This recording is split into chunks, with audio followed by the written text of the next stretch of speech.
Shalom, selamat pagi Bapak Ibu Saudara yang dikasihi oleh Tuhan Yesus Kristus. Selamat kita bisa berjumpa kembali di Renungan Pelita Hati pada pagi hari ini. Kita bersyukur dan bersukacita karena anugerah Tuhan yang selalu kita alami dan rasakan setiap hari. Bapak Ibu Saudara yang dikasihi Tuhan Yesus Kristus, Renungan Pelita Hati pada hari ini akan dilayani oleh Bapak Pendeta Daniel Sukirman, MPH. Sebelum kita mendengarkan firman Tuhan, mari kita berdoa. Bapa kami yang di surga, di dalam nama Tuhan Yesus Kristus, kami bersyukur pada hari ini kembali kami ada karena kemurahan Tuhan. Kami sungguh percaya pada hal-hal yang baik yang Tuhan sediakan kepada kami. Ada mukjizat, ada pertolongan Tuhan yang Tuhan menyatakan di dalam hidup kami. Saat ini kami mau mendengarkan kebenaran firman-Mu. Urapi kami Tuhan, supaya kami mengerti dan mentaati setiap kehendak-Mu. Di dalam nama Tuhan Yesus. Haleluya. Amin. Ya, salam selamat pagi Bapak Ibu. Mari kita melihat bagaimana caranya. Ya, kita mengalami titik balik itu luar biasa. Ya, kita akan kembali di dalam Kejadian pasal 45, ya. Ya, ayat 25, 26, ya. Bagus sekali ayat ini, ya. Demikian mereka pergi dari tanah Mesir dan sampai di tanah Kanaan kepada Yakub ayah mereka, ya. Bagaimana Yakub satu pribadi yang mengalami titik nadir. Mereka menceritakan kepadanya Yusuf masih hidup. Ini yang luar biasa. Kata masih hidup itu sesuatu kabar yang terlampau indah. Mengapa saya katakan demikian? 13 tahun bagaimana dia mengalami awal-awalnya adalah kabar buruk, sampai pada satu titik hatinya dingin.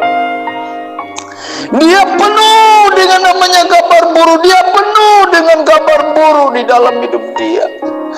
Ya, ketika anak-anaknya mungkin anaknya berlomba-lomba berkata, ya betul, Yusuf masih hidup, Yusuf masih hidup, Yusuf masih hidup. Baik, ini kabar baik Bapak Ibu. Saya kasih tahu Bapak Ibu, ketika di dalam pasal-pasal sebelumnya, ya pasal 37, ya bagaimana anak-anaknya mengatakan bahwa Yusuf mati diterkam dengan binatang gitu, ya. Itu sesuatu tipuan yang begitu mengerikan yang dilakukan oleh siapa? Anak-anaknya berkata bahwa ini jubah yang maha indah seperti itu, iya kan? Coba kita membaca ayat 3 pasal 37 ayat 32, ya. Saya bacakan buat Bapak Ibu, ya. Bagus sekali ayat ini supaya kita melihat. Kemudian ayat 31, mereka mengambil jubah Yusuf dan menyembelih seekor kambing, lalu mencelupkan jubah itu ke dalam darahnya. Jubah maha indah itu mereka suruh antarkan kepada ayah mereka dengan pesan, ini kami dapati, silakanlah Bapak periksa apakah jubah ini milik anak Bapak atau tidak. Ketika Yakub memeriksa jubah itu, ia berkata, ini jubah anakku. Binatang buas telah memakannya. Tentulah Yusuf telah diterkam. Dan Yakub mengoyakkan jubahnya lalu mengenakan kain kabun pada pinggangnya, dan berkabunglah ia berhari-hari lamanya karena anaknya itu. Sekalipun anaknya laki-laki dan perempuan berusaha menghiburkan dia, tetapi ia menolak dihiburkan serta katanya, tidak, aku akan berkabung sampai aku turun mendapatkan anakku ke dalam dunia orang mati. Demikianlah Yusuf ditangisi oleh apa? Ayahnya. Lihat Bapak Ibu, awal sebuah kabar buruk dalam satu titik dia berkabung sampai nggak bisa untuk dihibur. Bahkan 13 tahun lamanya dia mengalami yang namanya kabar buruk yang ada di dalam pikirannya. Anakku mati, anakku mati, anakku mati. Tetapi orang yang menyampaikan yang sama kabar buruk, orang itu dipakai sama Tuhan untuk menyampaikan kabar baik. Haleluya. Saya kasih tahu Bapak Ibu hal yang sangat penting. Tak usah takut. Tuhan bisa mengubah kabar buruk semua menjadi kabar baik. Karena Yesus Kristus Tuhan itu ada sang pembawa kabar baik. Dia sendiri adalah kabar baik buat kita. Mungkin hari-hari ini kita mengalami banyak hal di dalam diri kita. Percayalah bahwa Injil itu adalah kekuatan Allah. Injil itu kabar baik yang sanggup melepaskan, menyelamatkan setiap orang yang percaya. Itu yang sangat penting.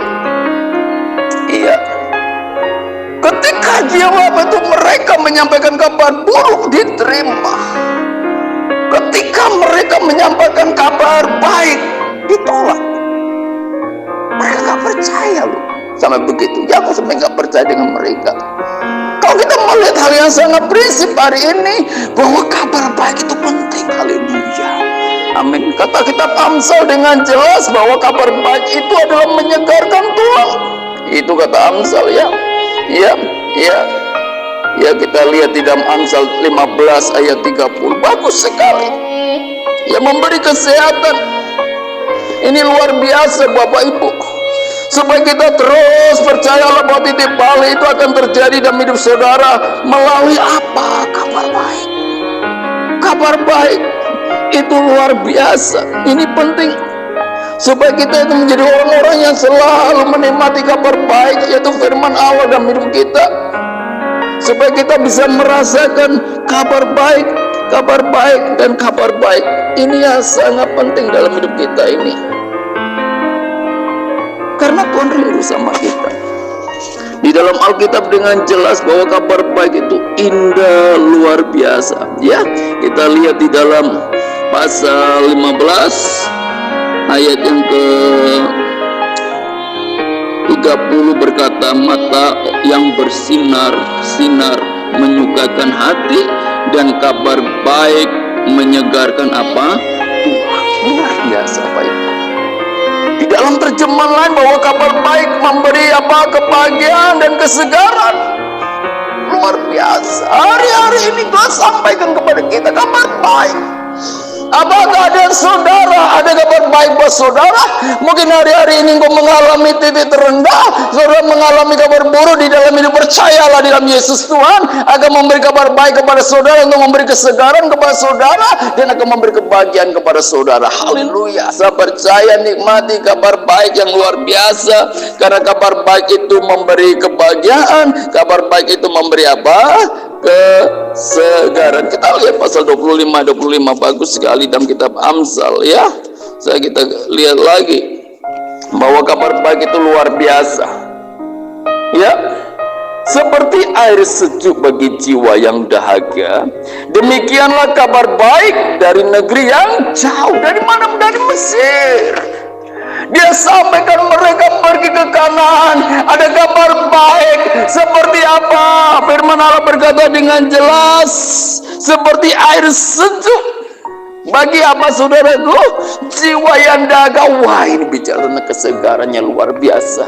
Hari-hari ini Tuhan rindu apapun kekeringan hidupmu, apapun kekeringan kehidupanmu, apapun ketika kau mengalami kabar yang baik, itu seperti air yang sejuk bagi orang yang dahaga.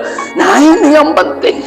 Alkitab katakan, berbahagialah orang yang haus dan lapar akan kebenaran, mereka akan dipuaskan. Haleluya. Saya percaya hari ini, apakah kau punya jiwa dahaga atau tidak? Haleluya.